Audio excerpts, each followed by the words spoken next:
ஓம் சாந்தி. B.K. Surajbhai அவர்களின் தாரணை வகுப்பு செப்டம்பர் 6, 2024. நாம் அனைவரும் பன்மடங்கு அதிர்ஷ்டசாலிகளாவோம். பிரம்மாவினுடைய குழந்தைகளின் அதிர்ஷ்டத்தை பற்றி என்னவென்று கூறுவது? நமக்கு படிப்பிப்பதற்காக சுயம் ஞானக்கடல் பகவானே அவதரிக்கின்றார். அவர் எப்படிப்பட்ட கல்வியை கற்பிக்கிறார் என்றால், அதன் மூலம் தெய்வீக அரசாட்சியே படைக்கப்படுகிறது. மேலும் இந்த உலகம் நரகத்திலிருந்து ஸ்வர்க்கமாக மாறிவிடுகிறது. இந்த படிப்பு ஆத்மாவை பரிசுத்தமாக்கக்கூடியதாகும். அனைத்து குணங்களாலும் நிரம்ப பெற்றவராகவும் சர்வ வல்லமை படைத்தவராகவும் ஆக்கக்கூடியதாகும்.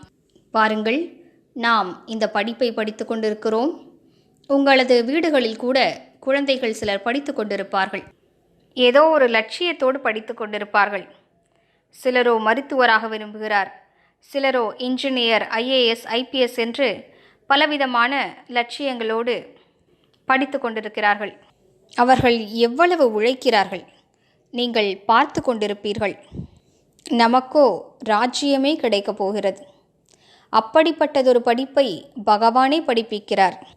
எனவே இதற்கான தேர்வும் கூட இயல்பாகவே கடுமையானதாக தான் இருக்கும். முதன்மையாக 8 ரத்தினங்கள் தேர்ந்தெடுக்கப்படுவார்கள்.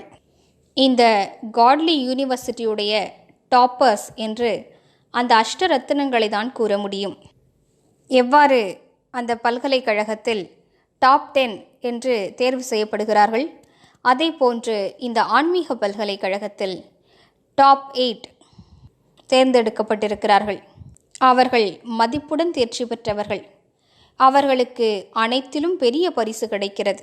இவர்களே ஸ்வர்க்கத்தினை முதன்மையாக ஆட்சி செய்வார்கள். எனவே நாம் தனக்குத்தான் பேசிக்கொள்வோம். நான் வெற்றிமணி மாலையில் வருவதற்கு விருப்பப்படுகிறேனா? இந்த வைஜெயந்தி மாலையில் 108 மணிகள் இருக்கிறார்கள். அஷ்ட ரத்தினங்களுக்கு அடுத்தபடியாக 100 ரத்தினங்கள் இருக்கிறார்கள். அதுவும் இது ஜோடிகளுடைய மாலையாக இருக்கும். யார் சமமான சம்ஸ்காரங்களுடையவர்களோ, சமமான புத்தி கொண்டவர்களோ, அவர்கள் ஒருவர் மற்றவருக்கு துணைவராகி விடுவார்கள்.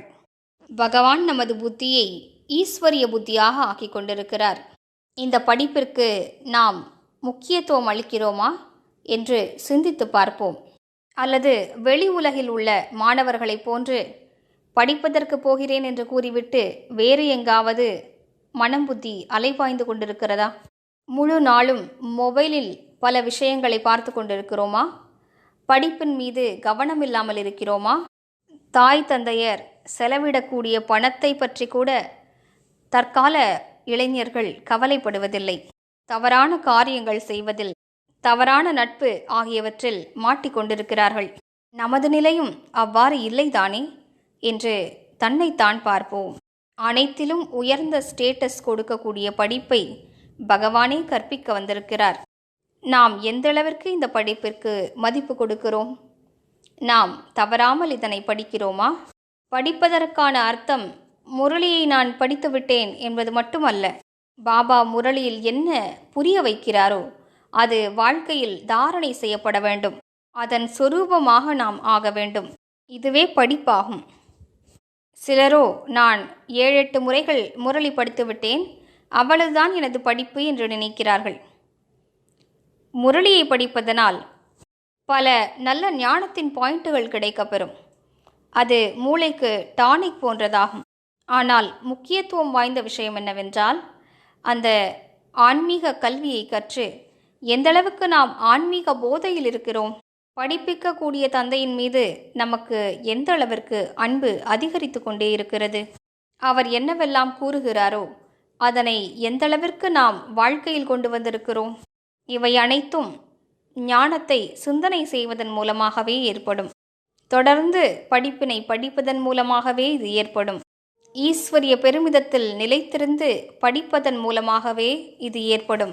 பகவானுடைய மகா வாக்கியம், எப்போது நீங்கள் ஆத்மாபிமானியாக அமர்ந்து பாபாவின் ஞானத்தை கேட்பீர்களோ அப்போதுதான் இது புத்தியில் நன்றாக தாரணையாகும். யார் ஆத்மாபிமானி நிலையிலிருந்து கேட்பதில்லையோ அவர்களுக்கு இது புத்தியில் தாரணை ஆவதே இல்லை. எனவே வாருங்கள், நம் மனதில் உயர்ந்ததொரு உற்சாகத்தை ஏற்படுத்திக் கொள்வோம்.